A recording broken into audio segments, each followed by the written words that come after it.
देखिए, सम्राट चौधरी जो शब्द का प्रयोग किए उनको ऐसा नहीं करना चाहिए।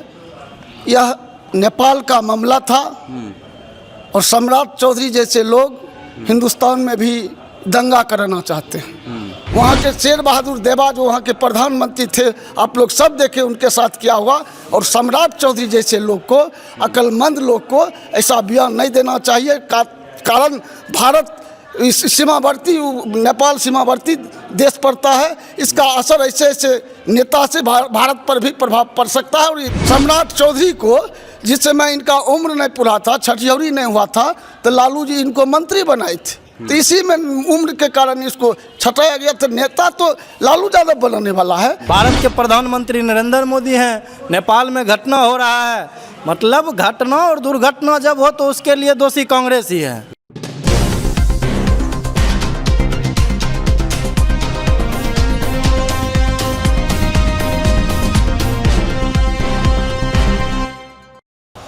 नमस्कार, मेरा नाम है दीपक कुमार। आपने देखना शुरू कर दिया है मुंगेर अड्डा। देखिए, जिस प्रकार से सम्राट चौधरी ने, जिस प्रकार से नेपाल में हिंसा हुआ, उन्होंने जिम्मेदार लगाया कांग्रेस सरकार पे। और हमारे साथ बात करने के लिए राजद के कुछ कार्यकर्ता हैं और भी कुछ लोग हैं। इनसे हम बात करते हैं कि सम्राट चौधरी का जो बेतुका बयान है, इस पर बिहार के लोग क्या सोचते हैं। जो सम्राट चौधरी का बेतुका बयान है, इसके बारे में आप क्या सोचते हैं? देखिए, सम्राट चौधरी जो शब्द का प्रयोग किए उनको ऐसा नहीं करना चाहिए। यह नेपाल का मामला था और सम्राट चौधरी जैसे लोग हिंदुस्तान में भी दंगा कराना चाहते हैं। यह बयान क्या समझ लिए हैं? उनका नेपाल का अंतरिक्ष मामला था, वहाँ का मामला था। बहुत ये जो आग था 1 साल पहले से धधक रहा था और एकाएक कोई इंटरनेट वाला मामला आया। वहाँ के प्रधानमंत्री ने एक्शन लिया और इंटरनेट सेवा जो ये सब टिकटॉक हो, ये सब जितना होता है वो सब बैंड कर दिया था। जिसके कारण वहाँ के 15 बरस से लेकर 30 बरस के नौजवान इतना आतुर हुआ कि 48 घंटा में नेपाल जल गया। और जो स्थिति आई नेपाल में कि वहाँ के पूर्व प्रधानमंत्री की पत्नी को जिंदा जलाया, ये भर्सना और निंदनीय ये बात है। प्रजातंत्र में ऐसा, लोकतंत्र में नहीं होना चाहिए। और वहाँ के शेर बहादुर देवा जो वहाँ के प्रधानमंत्री थे, आप लोग सब देखे उनके साथ क्या हुआ। और सम्राट चौधरी जैसे लोग को, अक्लमंद लोग को ऐसा बयान नहीं देना चाहिए। कारण भारत इस सीमावर्ती नेपाल सीमावर्ती देश पड़ता है। इसका असर ऐसे ऐसे नेता से भारत पर भी प्रभाव पड़ सकता है और ये देश में दंगा कराना चाहते हैं। नेपाल, ये जो सम्राट चौधरी हैं, ये क्या पढ़े लिखे लोग हैं, इतिहास के जानकार हैं वो क्या? इनमा हमको लगता है 8वां पास नहीं है। ये छठियौरी इनका नहीं हुआ था ना। नेता इसको कौन बनाया? इनके पिताजी को नेता किसने बनाया? शौकनी चौधरी को नेता किसने बनाया? लालू प्रसाद यादव ने बनाया। इनको सम्राट जी को, सम्राट चौधरी को जिस समय इनका उम्र नहीं पूरा था, छठियौरी नहीं हुआ था, तो लालू जी इनको मंत्री बनाए थे। तो इसी में उम्र के कारण इसको छटाया गया। तो नेता तो लालू यादव बनने वाला है। और ऐसे ऐसे नेता बयान देकर इस देश को भी भक्सी में झोंकना चाहते हैं। लेकिन हम लोग कांग्रेस की कहा कि कांग्रेस की बात कहाँ आ गई भाई?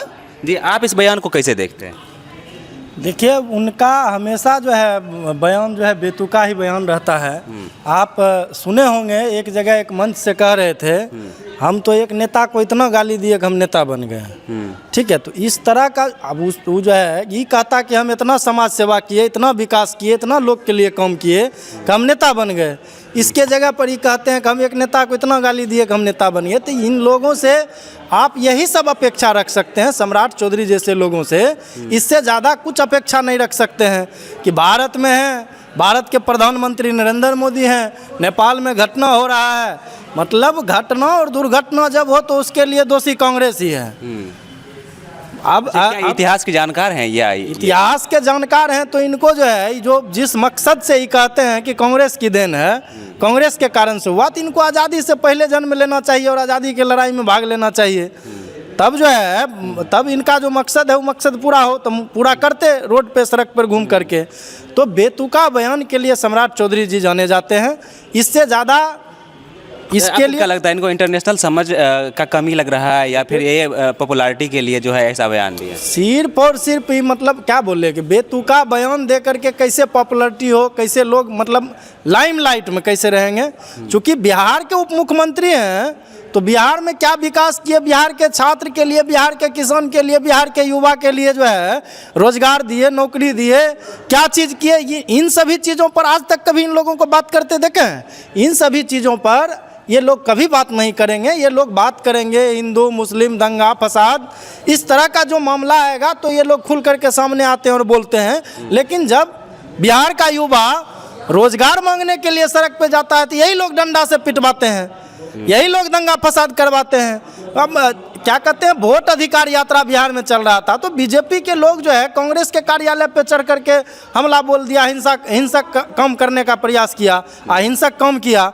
तो ये लोग जैसा सोच रखते हैं, जैसा बोनी बोलते हैं, इनके कार्यकर्ता वही काम करते हैं और पूरे तरीके से इन लोगों का विकास से कोई मकसद बोल रहे हैं नहीं कि जो हिंदू राष्ट्र के लिए नेपाल में इस प्रकार से हिंसा हुआ, ये बात सही है क्या? देखिए हिंदू राष्ट्र के लिए है, ऐसा गोदी मीडिया में चल रहा देखिए है। गोदी मीडिया का काम हम क्या बोले कि ये लोग मुस्लिम, हिंदू, राम मंदिर, विष्णु मंदिर, महादेव, मतलब इसी तरह के चीज़ में उलझा करके लोगों को रखना चाहते हैं। कोई चीज़ होगा तो इनको यही चीज़ नज़र आता है, जबकि आप हकीकत जान लीजिए कि वहाँ की लोग त्राहिमाम थे सरकार से अपना अपना मांग था। सरकार इंटरनेट बंद कर दिया, लोग में अव्यवस्था पैदा हो गया, जिसके कारण से इस तरह का जो है आग उल्पा।